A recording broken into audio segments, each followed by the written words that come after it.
আগে যদি জানতাম যে তুই এতটা বেইমানি করবি তাহলে তরে না পাইলে একটা কুকুর পালতাম, তাও 3 বছর অনেক বড় হইতো, অনেক মায়া জন্মিত।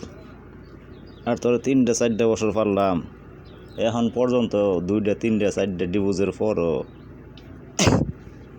এখন পর্যন্ত তুই আমারে মনেই করস না। আর আমি তোরে এখনও এই দূর্বাবাস থেকে এখনও আমি তোরে মনে করি।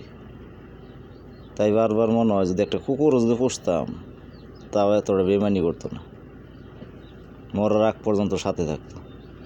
বাচ্চা একটা কুকুর খাবার দিয়ে আর না দিয়ে সবসময় পিছে পিছে ঘুরে, একটা প্রাণী, সেও ভালোবাসা বোঝে।